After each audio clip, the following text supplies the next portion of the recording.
Good evening, everyone. My name is Kezia Putri, and I am a music therapy lecturer at Universitas Pelita Harapan. We are very grateful today to have the opportunity to invite Dr. Indra Selvaraja from UPM Malaysia to be speaking in our closing webinar titled Advancing the Aspiration of Nusantara Through Music Therapy. Nusantara is a terminology for the whole Indonesian archipelago. This terminology implies our national motto, Bhinneka Tunggal Ika, or simply means unity in diversity. We all have our own uniqueness and perspective, but we are one. This is a message that we are hoping to convey throughout the broader music therapy community. And as Indonesian music therapy community, we are also continuously working hard to pursue the acknowledgement of music therapy as an essential part of Indonesian healthcare system. Before we begin, I'd like to read a few information from our faculty.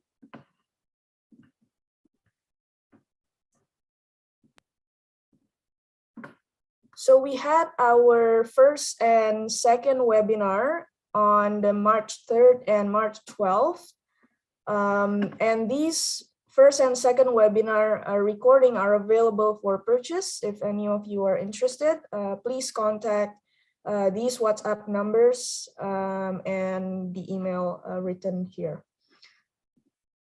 Next one, we will close our Music Therapy Month set of events on March 31st with a virtual inclusive concert titled Arunika.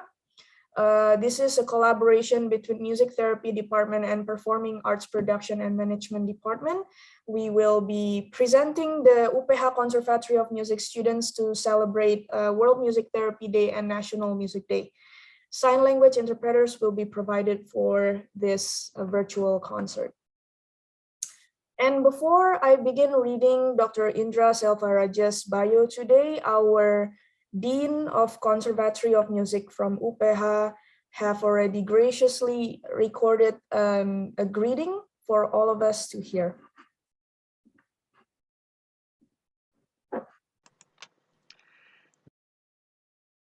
Greetings from UPH Conservatory of Music. My name is Indra Wanshin, and I serve as the Dean of the Conservatory of Music. With a thankful heart to our Father in heaven, our graceful God, who causes all things to work together for the good of us. It is only by His grace that we can gather tonight in this virtual setting, considering the current situation related to the COVID-19 pandemic. It is an honor for me to welcome all of you joining tonight's Music Therapist webinar. As a part of the Music Therapy Month 2022, this webinar is the third event this month, organized by our Music Therapy Department. After tonight's webinar, we are expecting a final event by the end of March, a virtual concert to commemorate the Music Therapy Day that involve a collaboration between music therapy students and performing arts production and management students. On behalf of UPH Conservatory of Music, I would like to thank all of the contributors who have invested their time, their knowledge, experiences, insights, and passion to promote music therapy by supporting the Music Therapy Month 2022. First, I would like to thank Ibu Kezia Putri, Ibu Jessica Hariwijaya, and all Music Therapy Department lecturers and students. We are truly grateful and proud of what's been going on in the Music Therapy Department lately. Please keep the fire burning. Secondly, I would like to thank Mr. Tyler Rayedi, our second webinar guest speaker. And last but not least, tonight's guest speaker, Dr. Indra Selvaraja from the University Putra of Malaysia. I pray that Music Therapy Month 2022 will be more than just an event. Instead, it will inspire society to understand the benefit and importance of music therapy. Enjoy the webinar. Have a great time being enriched and transformed. Thank you and God bless us all. Stay safe and stay healthy.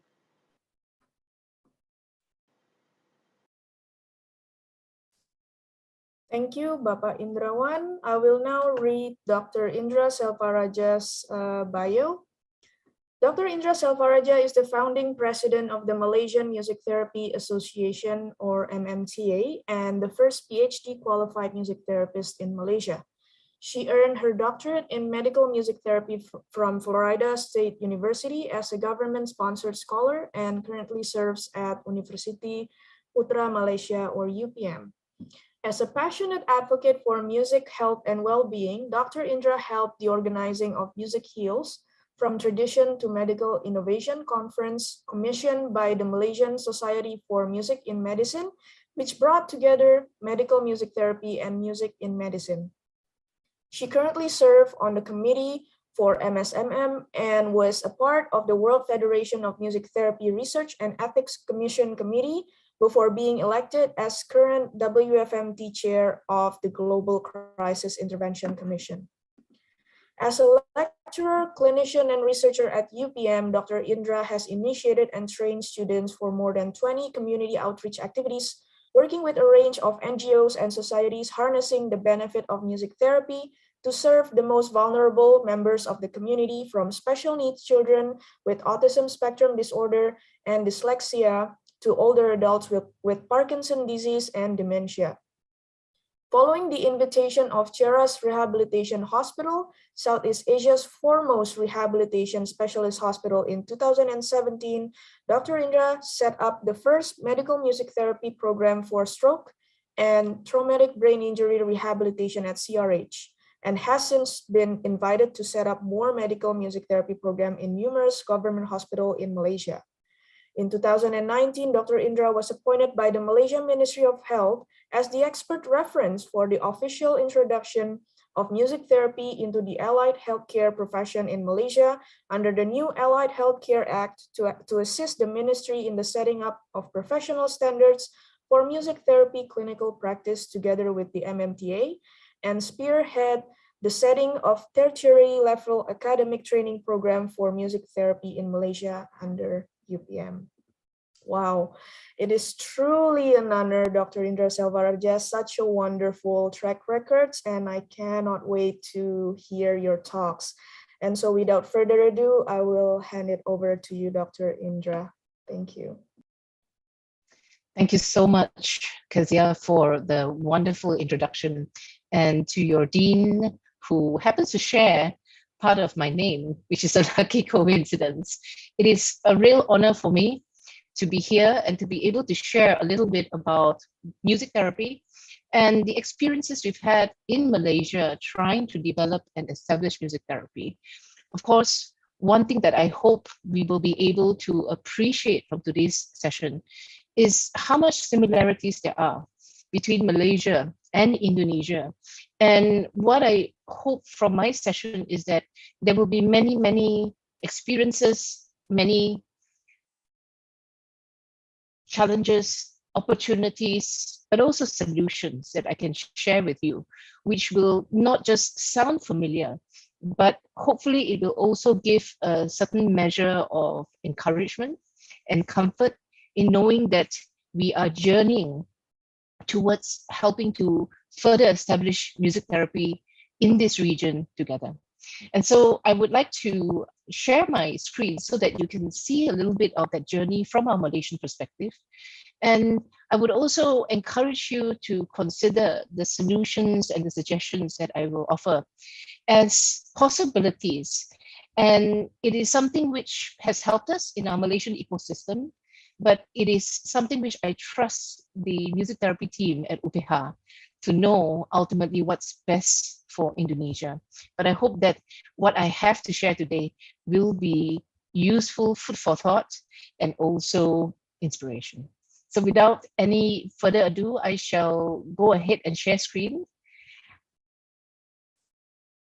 Let me just make sure the settings are correct. Okay. So we talk about advancing, moving forward music therapy, specifically in Indonesia. But what I would like to also draw parallels from, as I mentioned, was our UPM story. And I have basically divided my talk into a sharing of experience, including our challenges, whatever opportunities that also came about, but the roadmap forward for Malaysia. And I hope that the telling of that story and that trajectory will also give us a clearer idea on how far we've come, because obviously UPH will have its own unique story. And I have long been an admirer of the work that Kezia is doing and Jessica in UPH. And I know they've done so many things right. And so drawing the parallels between our Malaysian story and your story at UPH, I hope that where we may share certain common challenges, feel free when we have the question and answer session later, because this is a session meant for you to ask questions. And I'll be very happy to share anything that we have learned from our own Malaysian experience that might benefit Indonesia. So my presentation is going to be divided into these 4 parts. First, I will briefly give you a glimpse into our UPM work and how we have tried to systematically advance music therapy in Malaysia.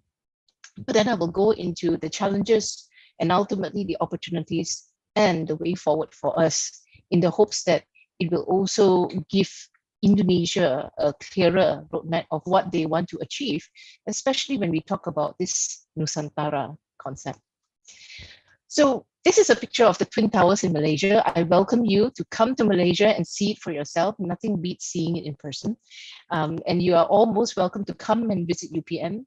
I really, really appreciate that we are neighbors and we are not that far from each other.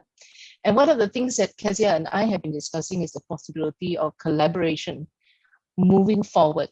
And so whatever I'm sharing with you about UPM right now are potentially areas that we could be working together with as well. So when I came back from the US with my training, one of the biggest challenges was really trying to figure out the best way to apply the Western training, because I have been trained in Florida State University in the US, it's all cognitive behavioral. And here I was coming back into our Malaysian environment. And obviously the Western model wasn't going to be a direct fit into our Malaysian ecosystem. So I spent a lot of time, I was actually back in 2014, and I spent some time just trying to get to know our local environment, getting to know the other music therapists that are here in Malaysia, because music therapy has actually already been in existence in Malaysia for more than 20 over years, long before I had arrived back home with my music therapy training.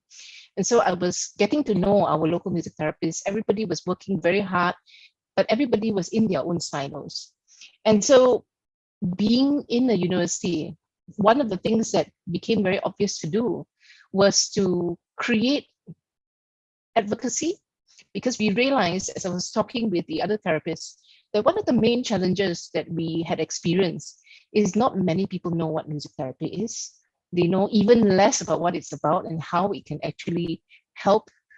And not many of them took it seriously, which meant that any attempts for us to try to create inroads into healthcare and to try to develop that evidence-based foundation was very difficult. And so what we did in 2015 through my university, UPM, was to create a one-stop platform. And this acronym here, MTAS, refers to a music therapy and autism seminar that we organized in 2015. And the reason why it is focusing in this first phase on autism and special needs was because I realized, talking to the other therapists and myself, I was experiencing this very, very strange phenomenon where there would be parents literally cold calling the office and asking me if I provided music therapy services for children with autism. And I was asking them, how did you know I was here? And, so they were desperate enough, and they had actually Googled and they had asked around, but everything pointed to a very, very strong demand for music therapy support, potentially for special needs children, especially autism. So I got in touch with this organization, the NASOM, which is the National Autism Association of Malaysia. And we did this event where I was working with the music therapists, and we create a one-stop platform, a music therapy autism seminar, and it was held at a local music venue. And what I did was to try to not just publicize and promote the event so there could be more community awareness, but through that event, we also tried to collect data to start to get to know who are the people interested in this event and why are they coming. So we were actually tracking all the people who registered, all the people who had indicated interest. And I had my wonderful UPM students who were very interested to learn hands-on music event training. And so I coincided the two. And what we ultimately learned was, there were groups of people in our population who were interested in music therapy for very specific reasons. And that was really, really helpful because it meant we were starting to build up some form of a demographic map to recognize where the demand was. And we were actually very pleasantly surprised because what we thought was going to initially be maybe a small, cozy seminar, it was just meant to be in our state. It was not even meant to be a national event. And maybe at most 50 people would come, maybe 100 people. But eventually we ended up having 300 over people. I remember the last number, it was 380. And we were like really shocked because we realized there was such a strong interest and demand for music therapy. But what was more telling was when these people came to the music therapy autism seminar, they actually came to learn about music therapy. So they had heard about the name. They had some rough idea maybe from what they had seen on the internet, but they didn't really know much about what music therapy was about. So it became very obvious that coming from the university side, and because all the music therapists were presenting together, we needed to put forward a very clear professional stand about what music therapy was about, and to make sure that everything that we shared was based on the latest research, on evidence-based practice. And so that was our professional reputation that we were creating around music therapy, substantiating it with all the necessary research evidence. But in doing so, we also started to engage our stakeholders in terms of the people who came to the seminar. And I actually initiated focus group sessions during the seminar because I felt very strongly that all these people have taken the trouble to come, and some of them don't even know music. And some of them are special education teachers, some of them are parents with special kids. At the very least, we should sit down and talk to them, not just throw information at them about music therapy and tell them, what music therapy can do for special needs children, but we should actually engage them. And they were very gracious. So we had around 200 participants who actually stayed back, and we divided them into different focus groups, and we actually sat down and we interviewed them. So that actually became the basics.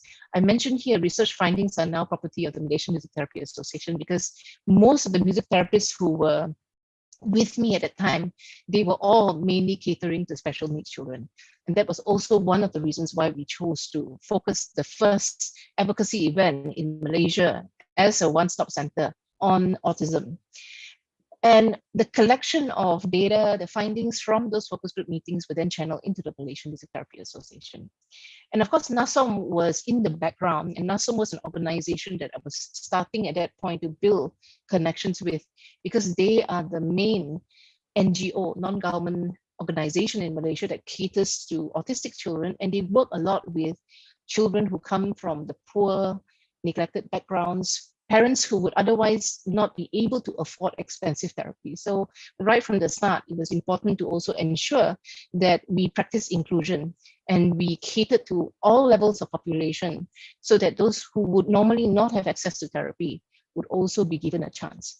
So this is something that when we got to 2016, there was another conference that was organized. I didn't want to just highlight the events because the events are a means to an end. They were dotted along the way to facilitate, as I mentioned here, the advocacy part of it, and also to create awareness. But it was only part of the overall effort. You can see from the title here that we integrated research as part of the development strategy, but also we did public education and awareness advocacy to help to raise more, not just awareness about music therapy in general, but everything was very specific to areas. So we would have one event that would advocate for music therapy with autism. But when we got to the 2016 event, we broke it up into streams, and we had 4 different streams, one for medical context, another one for special needs, another one for community music therapy. And the fourth one was more towards music education and how music therapy could complement and strengthen classroom activities. So everything was very specific and packed to population needs. And one of the things that we found was really powerful was when we have all these people who come to the events, they are actually extremely important sources of information, because that actually helped us to better understand what their needs are, why they had come to the event, but also to identify what were their most critical needs, so that moving forward with them, we could identify what we needed to do next. All that information, all that learning was channeled back into our program of training.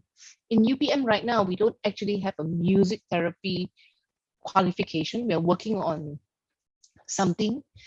But at this point, we have what we call career pathways. And you can see that progressively, as we were going through the phases, in 2019, we started to create these very clear career pathways in which music therapy became one of them. But all the learnings from the previous events, activities, everything was channeled into the creation of these career pathways and the kind of training experience the students would receive. 2017 and 2018, that was the period where we spent a lot of time working with the Malaysian Parkinson's Disease Association. And I totally agree with Kezia. I was having a conversation with her a couple of days ago. It's so important to be strategic. It's so important to understand where the biggest areas of demand are in your own society for music therapy, and to try to build relationship with them, and to develop a kind of mutual partnership and collaboration. So you can start to introduce strands of your program of training, internship. You can open up opportunities to do research alongside those specific strategic partners. So in our case, the Malaysian Parkinson's Disease Association has become a tremendous ally, because they have provided a lot of support for the R&D work that we are trying to do as a university. And you can see here the list of all these different strands are actually the kinds of projects that we did in music therapy. We developed the voice rehabilitation protocol, where we combine classical Western singing with medical music therapy. And that was a music student of mine who did a PhD. And then we did mental health and coping assessments for people with Parkinson's. And the reason we did that was one of the things we had learned working closely with Parkinson's patients was many of them had comorbidities of mental health issues. Depression, anxiety was present in more than 50% of them. So that became a very, very obvious next project that we had to do, and we were using music therapy to support them. And then subsequently, it included songwriting and so forth. So you can see how it organically grew, and we tried to do everything step by step. As we got to know the population, and as they started to open up and they started to share more and more of their challenges, we were interpreting and we were introducing music therapy into all those areas of their lives, which we knew for a fact they needed support. So that actually was something that grew a whole area of focus for us. And we spent a lot of time, 2017 and 2018, as I said, working on developing that area. On the other hand, you will notice here at the bottom, it says founding of the Malaysian Music Therapy Association in 2016. And along the way, because when we started to do this work, and this was primarily UPM, this was done with some of the other music therapists as well. But in between, we had this major conference, which was all about how music can spur the development. It can be a catalyst for community building in Malaysia. And we realized when we were organizing that event, because there was a certain momentum that had been built since 2015, people were starting to realize there's this group of music therapists trying to do something. When we got to 2016, before the actual conference, I was actually very, very conscious that we needed to have official representation for music therapists. And the other music therapists were actually very, very keen. They had been trying to see how we could gather the group.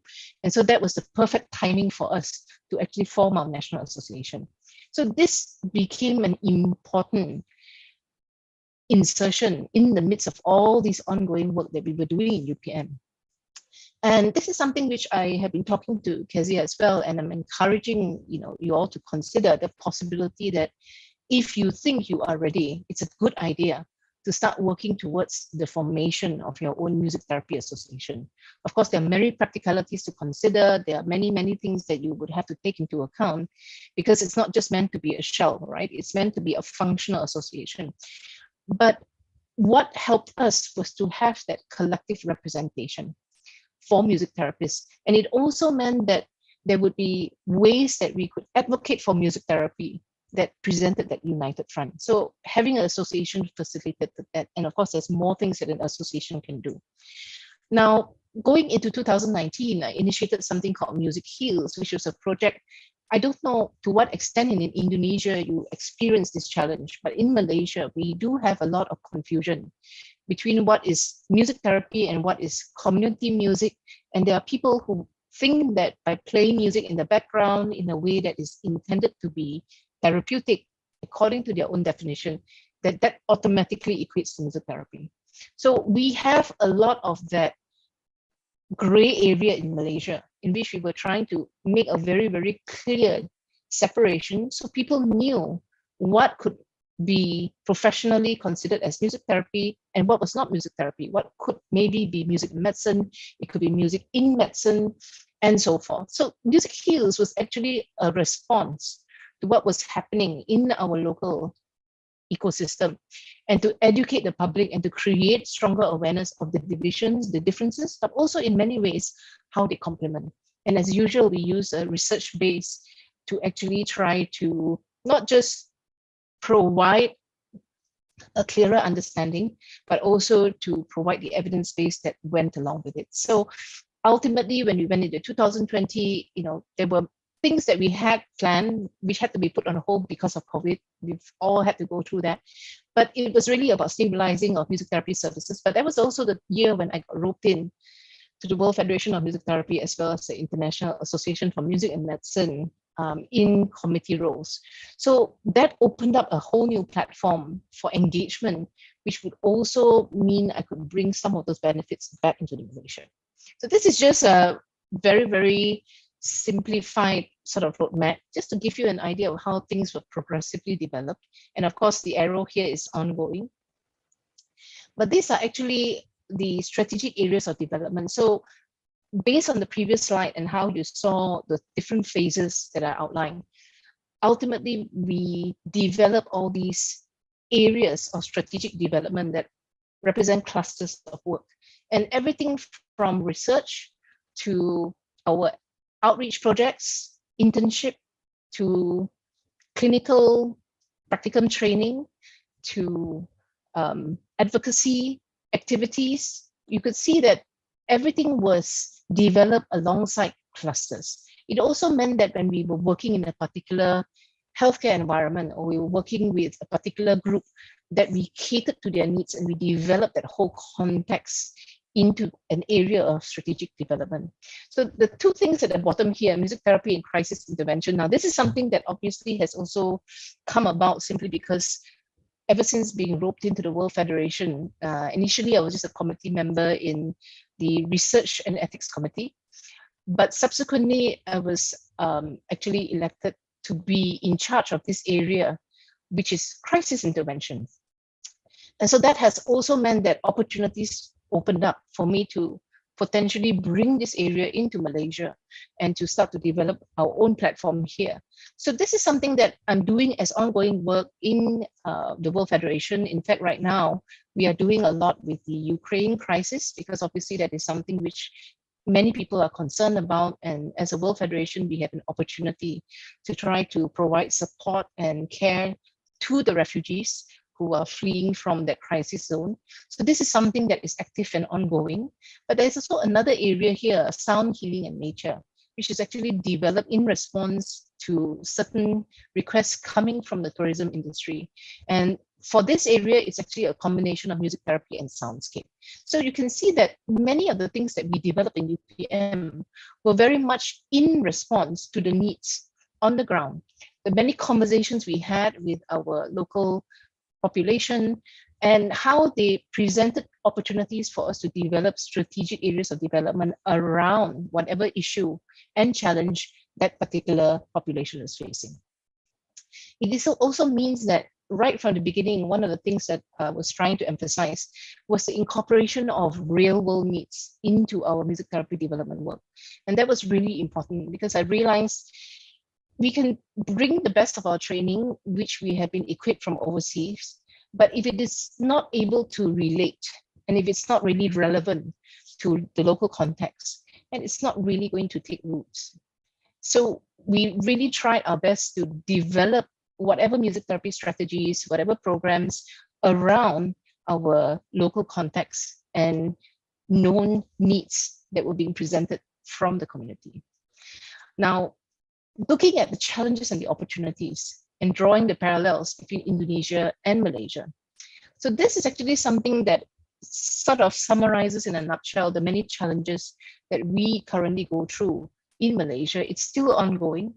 And part of it was there was no real precedence for much of a music therapy field in Malaysia. We did have music therapists who were working individually in their own silos, but at that time we only had about 8 of them. And so everybody was doing their own thing and doing a really good job, but there was no cohesive, organized effort that brought everyone together to create a stronger voice. So it meant that many music therapists felt very, very unheard and they were unseen. So this is one of the reasons why I initiated the Music Therapy Autism Seminar in 2015, because by bringing everyone together, we could form a stronger voice, we could actually create a stronger impact and could be heard in a way that shone the spotlight on music therapy as a profession, and we were building the precedents from there. There was also very little awareness of music therapy among locals. You know, this is something which unfortunately is necessary. Advocacy is essential. And I'm so glad to hear in UPH, you do have elements in your program of training that are equipping students with advocacy skills. And it is so important because the time will come when you have to go knocking on doors and jobs are not going to be readily available for you. And you may have to engage with potential employers who don't know much about music therapy, and you need to be able to represent the field, and you need to be able to educate them and help them to appreciate what music therapy is about before they are willing to hire you. So the need for advocacy is something that right from day one has been an ongoing thing. It also means that just because we had one event and just because we had one initiative, it doesn't mean that we stop there. It's an ongoing effort. Limited recognition of music therapy as an essential part of healthcare. This is actually something which I understand we share the same challenge both in Indonesia and Malaysia. And that has meant actually, I think for me, it was not so much about creating awareness so that the Ministry of Health and the people who would be in the position to help to legalize music therapy as an allied health field would notice. It was more about trying to do the work and to build up the track record of work and to do it as properly as we could based on the standards of training. And somehow the momentum built. And what was really, really helpful was as you develop your own track record and your reputation, and people start to see the benefits, and people start to realize that music therapy is making a difference. I know that UPH is doing fantastic work at Ceylon Hospital. We already have that as a base, and there will always be challenge, there will always be opposition, there will always be people that are cynical and don't understand. But that is such an important work that you have started. And the more you can build your momentum, the more you can grow the work, eventually people will start to recognize and they will see the difference between the presence of music therapy in that healthcare setting versus no music therapy, and how it really, really makes a difference. So this is actually something that developed in terms of improved recognition of music therapy as an essential part of healthcare in Malaysia, purely because we were slowly trying to build up a solid track record. But it was really about serving the patients as best as we could. It was more important for us that we were able to make sure the patients benefited, and that itself actually spoke louder than words. Lack of manpower, this is an ongoing challenge. And this is something which in Malaysia is slightly better now because we have a few more returning music therapists. So the number has grown to about 20. But we also have a challenge because quite a few of our music therapists are also leaving Malaysia to go to Singapore. So that is an ongoing challenge for us to also make sure that we can still retain our music therapists. Lack of jobs. This is something that goes back again to the lack of awareness and recognition of music therapy as a feel. And all these things go together. And this is why advocating continues even where you already have music therapy pockets established in healthcare. So I do work with Shiraz Rehab Hospital. It was mentioned earlier. I also do work in hospital, Pengajar UPM, which is our teaching hospital. And it means that even while we already have seats of music therapy sown, we still have to continue educating. We still have to continue advocating, even within that established healthcare setting. And that eventually means that the time will come where they are more receptive to creating jobs for us. And this is what we've been working on in Malaysia. Need for proper accreditation of profession. This is extremely important, especially when you talk about music therapy students who are going out to work and they need to have that strong backing. And if you have the professional standards in place, if you have ethical requirements, standards of professional practice already endorsed.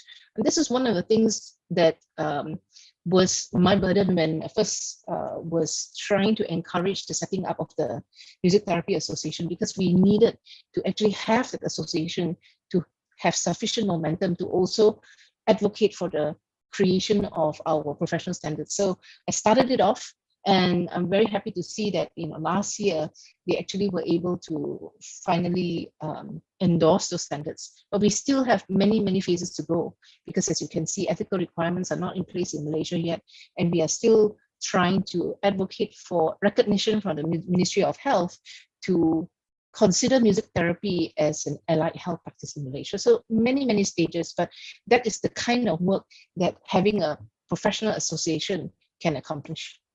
Needing to lay the groundwork for music therapy as an evidence-based practice. This has a lot to do with creating the research foundation that is based in our own local context. Because many of the music therapy techniques that we've been trained to do, we've been trained to implement, are all based on Western models. And when we translate that into our local context, it may or may not be a good fit. So we have to do the validation, and we have to conduct research meticulously to be able to ensure that the techniques introduced are actually applicable to our own local population, and you can only do it through validation research. It also means incorporating elements of culturally sensitive practice. The World Federation has been talking a lot about cultural humility, and we've also been talking about diversity and equity and inclusion. And these are all aspects, I believe, that are very relevant to both Malaysia and Indonesia, because we have so many diverse groups in Malaysia. We are not just one homogeneous population. And so every group has its own culture and tradition, which will impact the outcomes of healing. It will definitely influence the way patients respond to treatment. So this has been extremely important as part of our validation exercise to work on this evidence base. I mentioned the validating of Western-based music therapy techniques. Misuse of the term music therapy. I shared with that just now when I was talking about why we had music heals, and we needed to have that clear division and education about the difference between music therapy and music and medicine and so forth.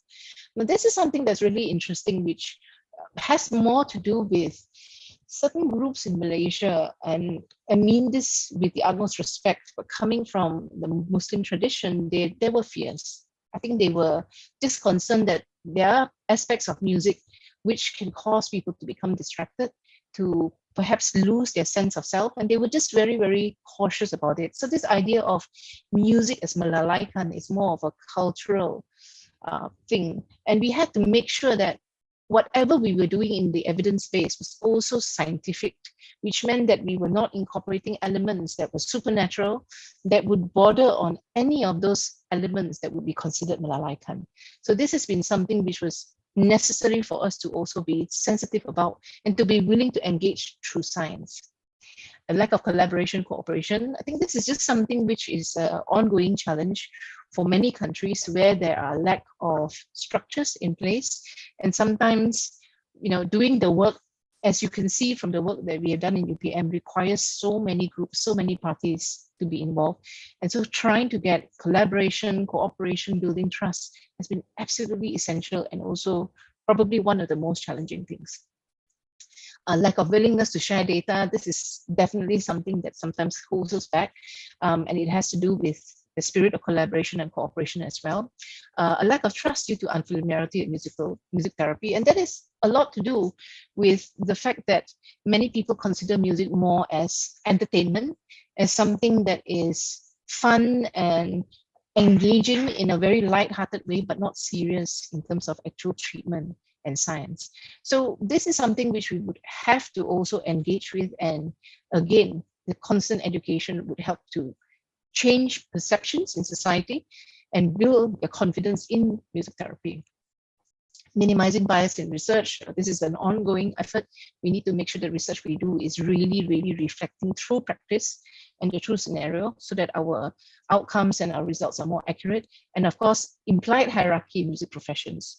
There are times when we have students who come into our program who are actually expecting to come to do performance. And there is a certain belief that being a performer is probably at the top of hierarchy in terms of music qualification. So when they do not get to do performance, now it's not a case in UPM where then they are forced to do music therapy. That's not usually the case.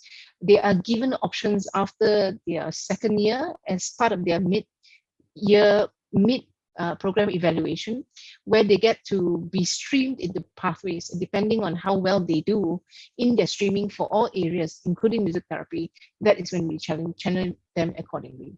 So for Malaysia, our challenge internally from an academic perspective has had to do a lot with music therapy being a very new field within an established university system.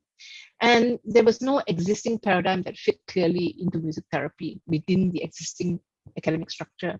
So trying to match the expectations of the key performance index expectations within the government university system, which was not necessarily aligned to music therapy standards at international levels, because all of us are trained according to international standards.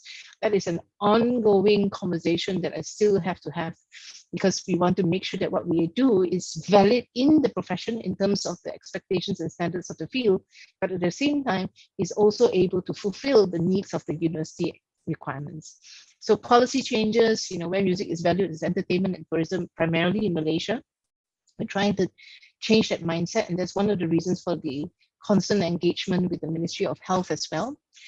Poor public perception of music, I mentioned the implied hierarchy, poor command in English among students. This is an ongoing challenge to improve their access to knowledge, which is mostly written in English. And so we put a lot of effort into that. Tension between industry, university expectations. You can see, I think many of these other characteristics are very, very self-explanatory.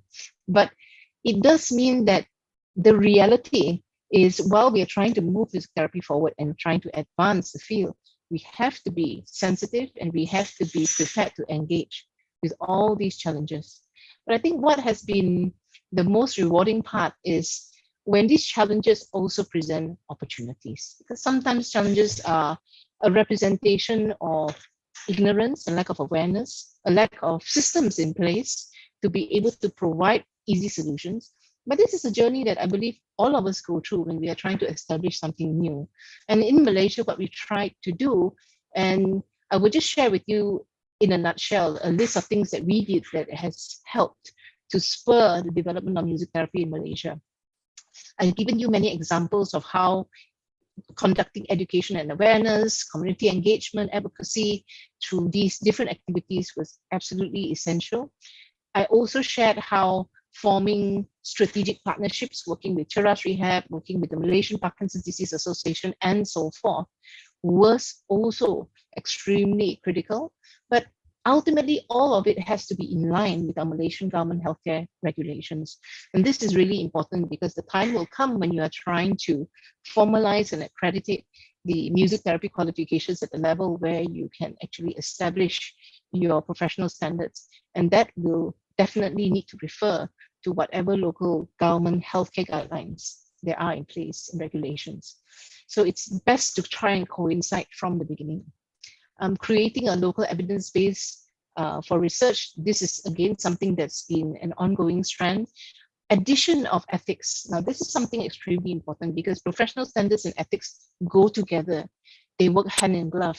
So we've tried to implement that, and since 2018, that has been something that has been a requirement as part of all research projects, including music therapy, which is good news for us. And of course, the introduction of a music therapy career pathway, which I mentioned, happened around 2019. And this meant that students coming in were also able to recognize how the connection between their training, the practical application of their training into real world practice, how all these things actually connected. And we do a lot of community outreach in UPM. Part of it is to give students exposure, but part of it is also we coincided with our advocacy activities so that where in a healthcare setting, for example, the medical specialist team, the patients are able to experience music therapy, and through that experience start to recognize the benefit of music therapy. It is a win-win situation because it also then helps to achieve those advocacy and awareness goals while giving our students the needed training and exposure. A closer integration between real-world experience and career exposure, and it goes all the way to their final year projects as well as the internship. All the dots have to connect. And of course, identification and close engagement with stakeholders for future job creation. So I hope that that has been a little bit of a foretaste of how we've gone about in Malaysia, trying to create stronger inroads for music therapy and to advance the field. But what I also was trying to emphasize were the many parallels between our Malaysian environment and Indonesia. And I hope that the solutions that I shared with you were actually a source of inspiration and were also things that could be possible for you to consider within Indonesia.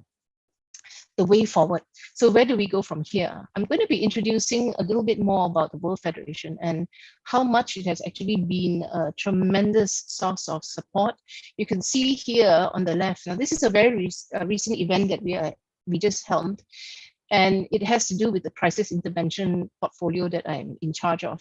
But we were responding to a real world crisis, and you can see how with the support of the World Federation, we were actually able to create this international outreach, and we brought together people from all over the world to provide the necessary support to intervene in this critical situation. And it is something which I honestly believe that as we are thinking about Nusantara and this concept of unity in diversity and how we are one, I really believe that this is a global concept right now, and the world has become so much smaller. And it is actually a tremendous bonus when we are able to work with other countries, other regions, and to pool our strengths together, because at the end of the day, we are all trying to move forward as a field, and we're trying to provide better quality service and support to our local communities.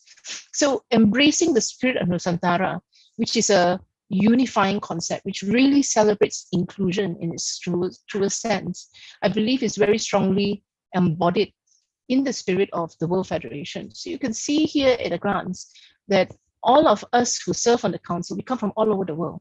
And you can see there are some of us here, Anita, who is Dr. Anita Swanson, who's American, Dr. Melissa Mercado Bertons, who's the past president, she's Spanish, Oksana is from Belarus, American, and then we have South African, we have Japanese, she's from Hong Kong, I'm from Malaysia, South Africa, and so forth. We've got New Zealand, we've got Africa, we've got representation from everywhere around the world, India, Korea.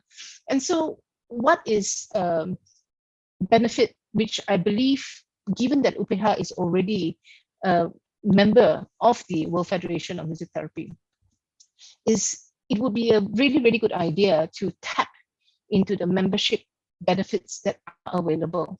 And I know that many of the things that are being created as mechanisms within the World Federation to support developing countries like Indonesia, like Malaysia, includes things like not just organizing events, but beyond that, we've actually dealt with a lot of cases where there have been countries, since we have been going in to help with crisis, that have expressed interest to set up their own national association, to create their own formalized program of training. And that is actually the kind of work that the World Federation has been supporting those countries in. So I do want to encourage you to seriously consider.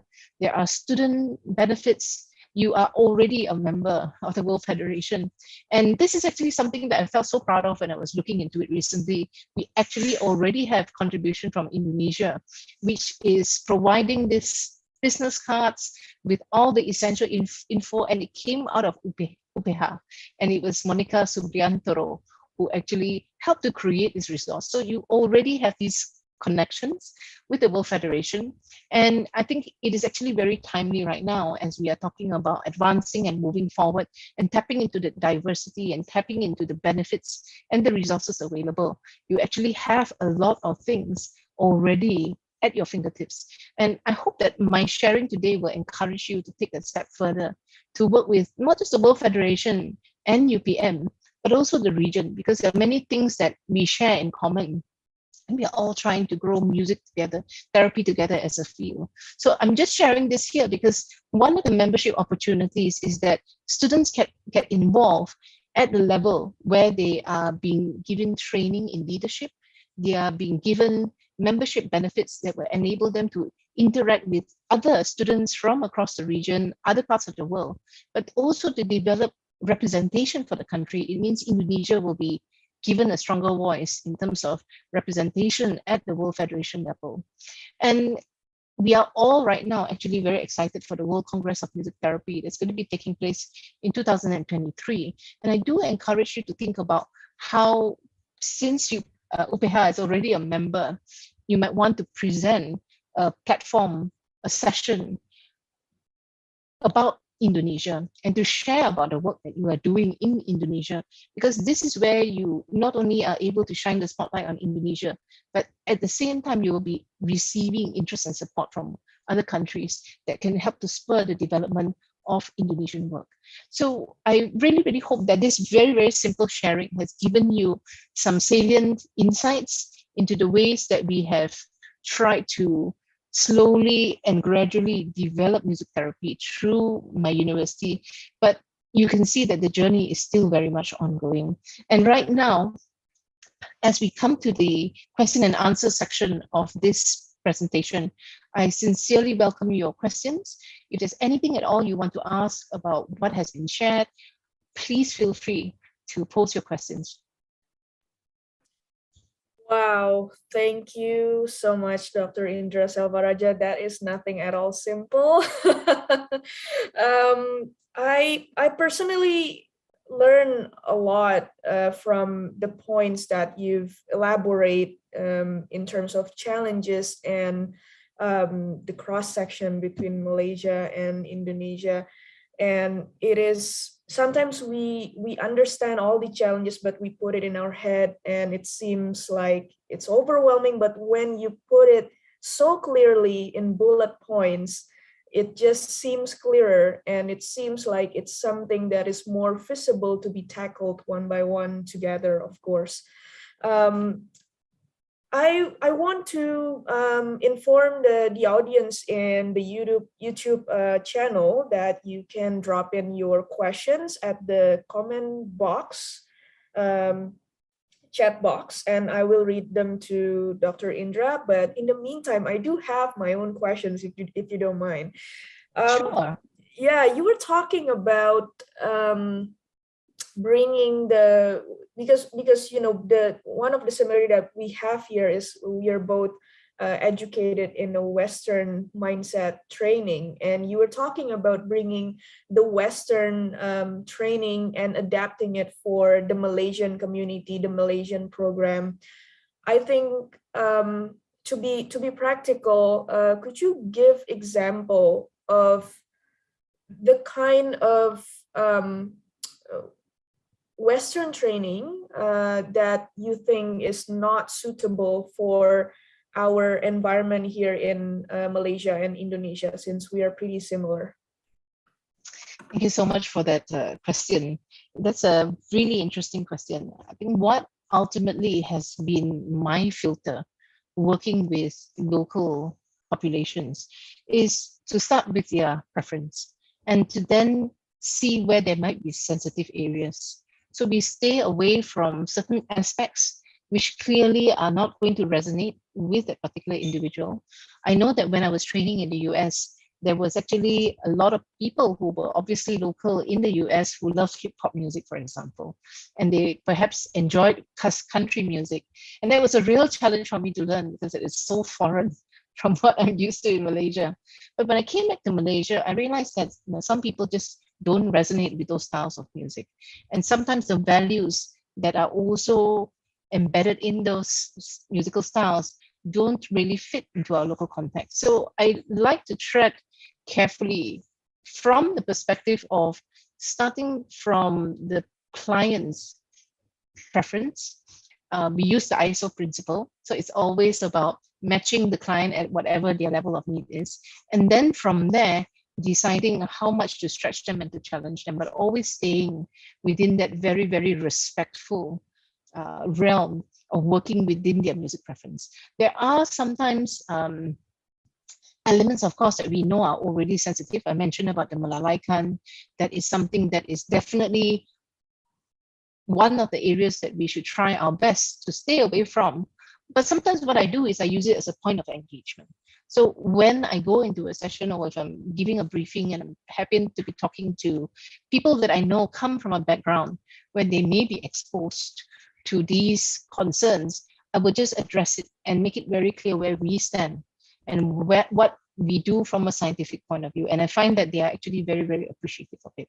So whether you want to be subtle and you start with a more preference-driven approach, or whether you just want to go and directly deal with the problem where you feel that will help to clear the air and help to reduce the barriers, I believe a lot of it also requires an understanding of who you're working with in what context. I hope that answers your question. Definitely. Thank you so much. And I also have a question regarding the Malaysian Association of Music Therapy. How long does it take for the Malaysian Association to finally form? And as of now, what is the general role and what is the main agenda of Malaysian Association of Music Therapy in terms of advocating for music therapy in Malaysia and advancing the development? So when we started off, there were certain requirements from the Registrar of Society in Malaysia, which meant we had to fulfill certain criteria to start a national association. So that was the first port of call for us. And I know that earlier attempts had been made by the music therapists, but there were just not enough music therapists representing at least 7 states in Malaysia, which is one of the requirements needed. So by the time we started to do things together, and by 2016, we fortunately were able to fulfill the minimum criteria that was set by the Registrar of Society. So in a similar way for Indonesia, you need to know under Indonesian law, what are the criteria to set up your own association? That's one. Another thing is we had to come up with our own mission and vision. We had to come up with our own values in terms of what the association was about. And all these were standard requirements for the setting up of any national association. Now, I've since left the Malaysian Music Therapy Association because I've been involved in many other work and my university's schedule is really, really hectic. But I do know that if you go to the Music Therapy in Malaysia Facebook page right now, because they do actually have their own Facebook page, they have been actually sharing and creating awareness about different members of the Music Therapy Association and what they do. So it really depends on the needs of the association.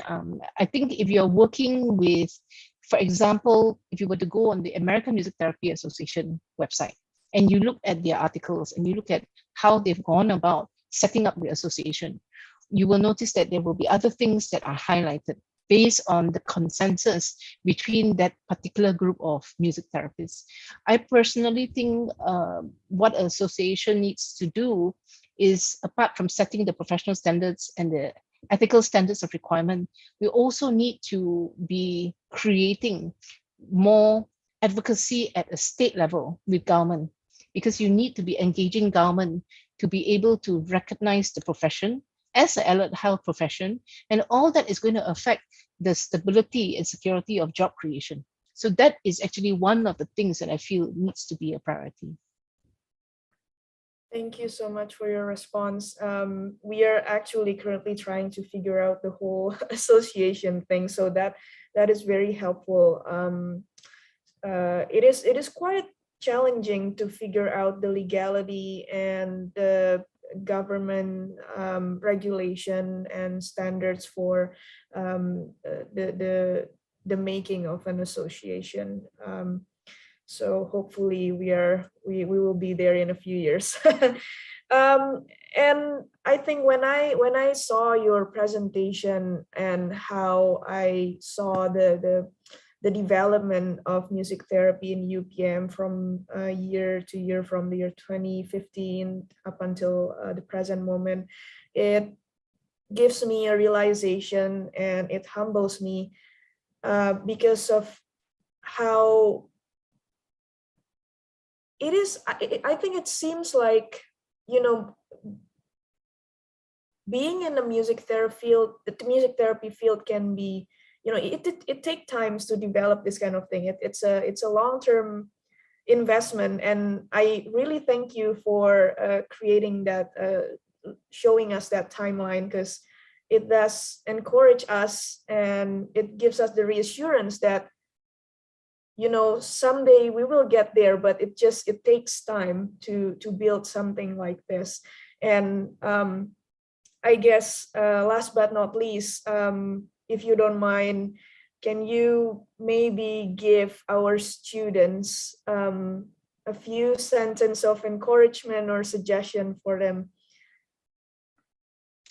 Thank you so much for that opportunity. Students are very close to my heart because I'm also a university educator like you. And one of the things I always tell our students is, we are so fortunate to be musicians, and we are so privileged to be able to use our music skills to benefit society. And I think sometimes we as students don't recognize and don't realize how powerful music can be. And what I love about music therapy is it creates such a strong demonstration of the many, many ways, whether we as performers, composers, educators, or music therapists per se, are able to use music in ways that benefit society on multiple levels. You are in a faculty right now that has so many cross disciplines in music. I think that is a fantastic resource, because you can actually build up your community, work among each other, and pull your strengths to create the kind of impact that I know you can do it, because you're already doing it next week.